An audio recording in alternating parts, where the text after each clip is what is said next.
So welcome to Jumbo IS and welcome to our lecture series called Daily MCQ Practice. In this lecture series, we cover a particular day's current affairs newspaper through a set of 4 to 5 MCQs.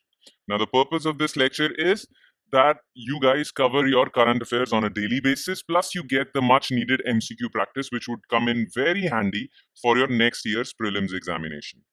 Now, if you do 4 to 5 MCQs with me daily, on a daily basis, well, these daily MCQs, they might look like 4 to 5 MCQs now, but they would add up to more than 1200 MCQs. And these 1200 MCQs would be from current affairs alone. I'm not talking about MCQs for polity and other static subjects, just current affairs.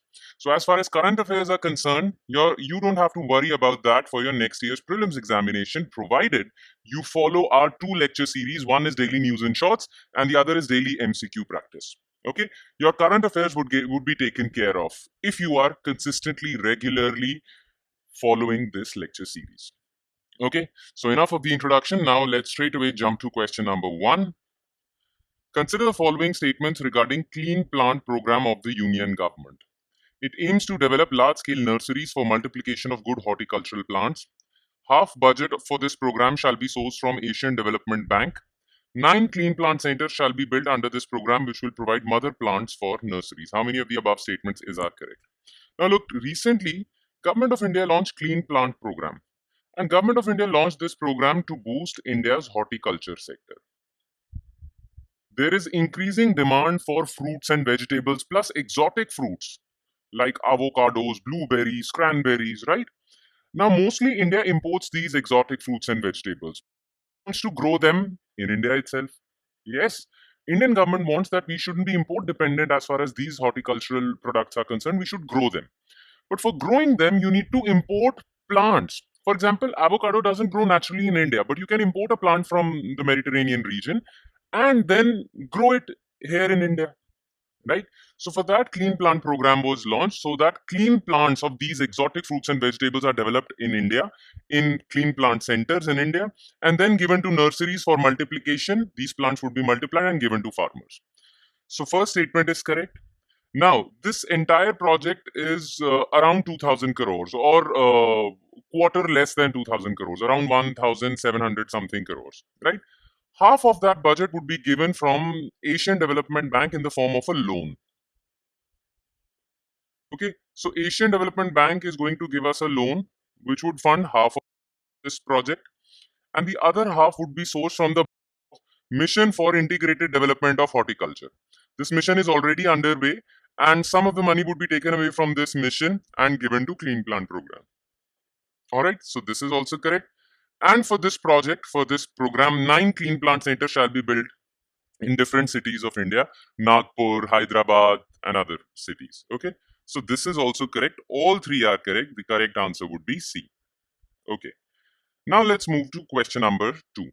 Which of the following statements regarding mega quakes are correct? These earthquakes have a magnitude greater than 7 on Richter scale. The Nankai Trough in Japan is the site for high-intensity earthquakes. Nankai Trough is a subduction zone between Eurasian and Philippines tectonic plates. Now look, recently Japanese government has issued an advisory that in future a mega earthquake might hit Japan. Now mega earthquakes or mega quakes are those earthquakes whose intensity or whose magnitude is greater than 8 on Richter scale, not 7, 8. So this is false. Now the epicenter of this earthquake would be from Nankai Trough. Now Nankai Trough is a point of or is a boundary between two tectonic plates. Okay, one is the Eurasian plate and the other is Philippines tectonic plate. So Nankai Trough basically is a boundary between these two tectonic plates, and it is called trough because Philippines tectonic plate subducts under the Eurasian plate, so it creates a trough. Okay, so Nankai Trough in Japan is a site for high intensity earthquakes. Yes, Nankai Trough is a subduction zone between Eurasian and Philippines tectonic plates. This is also correct. The correct answer would be B. All right, question number 3. Consider the following regarding the Office of Drug Controller General of India. The office is the head of Central Drug Control Organization headquartered in New Delhi. CDSCO is a statutory body established under Drugs and Cosmetics Act. CDSO, this is from the previous question. Okay. CDSO also controls the quality of imported drugs in India. Okay. Which of the above statements are correct? Now look, in India, we have an organization called CDSCO, Central Drug Standard Control Organization. Now, CDSO basically is the body that approves or gives approvals to all medicines and medical devices in India. Okay, so if any medicine or any company wants to manufacture a medicine or sell that medicine, it has to take approval from CDSCO. Now, CDSCO is a statutory body and was established under Drugs and Cosmetics Act. Absolutely correct. So this is correct.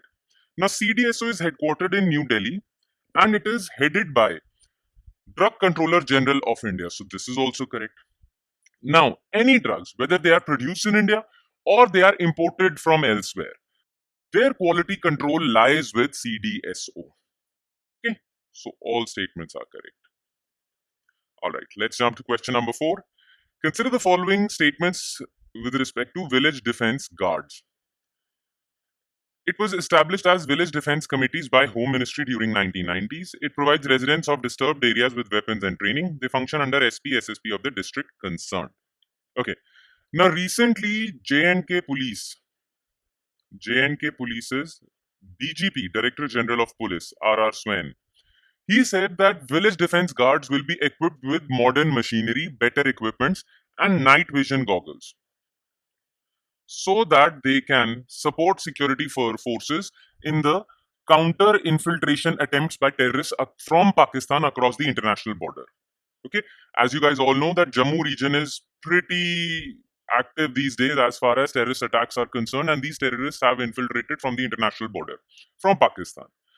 Now, Government of India has already started a scheme called Village Defense Guard scheme, under which civilian populations, because security forces can't be present everywhere, so civilian population shall be given weapons.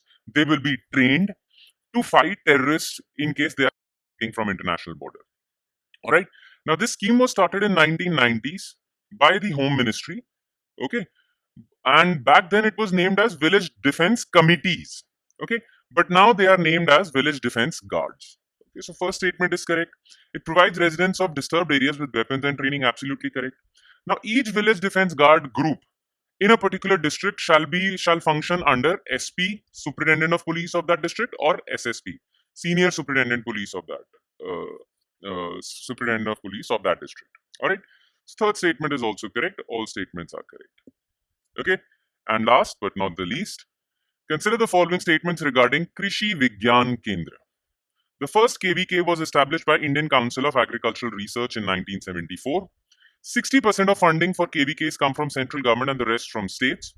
KVKs act as bridge between research labs and farm fields. Okay. Now, the thing is that there is a lot of agricultural innovation that is required if India's agricultural sector has to grow. Now, that innovation happens in research labs. Now, all these innovations, agricultural technologies that are developed in labs have to be tested in farm fields, tested and demonstrated to the farmers. Farmers need to learn how these technologies work. So they have to be taught while demonstrating that technology in farm fields. Now, this happens through Krishi Vigyan Kendra. So Krishi Vigyan Kendra actually take technologies developed from labs and demonstrate on the farm fields for farmers to take use from, or exploit that. Okay, so it acts as a bridge between research labs and farm fields. Absolutely correct. Now, the first KVK was established by Indian Council of Agricultural Research. Absolutely correct. In 1974. This is also correct. Now, the entire funding for KVK scheme will be given by central government. So it isn't 60%. 100% funding comes from state government and nothing comes from states. So this is false, and only 2 statements are correct. All right. And on that note, we conclude today's session. Thank you so much for watching, everyone. And by the way, if you want detailed notes of this lecture, if you want detailed solutions, proper solutions for each and every question discussed in this lecture, well, you can download a PDF of this lecture from our Telegram channel. In that PDF file, everything is mentioned, detailed solutions, detailed questions. Okay. The link to our Telegram channel is given in the comment section below. So make sure you check out our Telegram channel and download the PDF for this lecture. Okay. All right.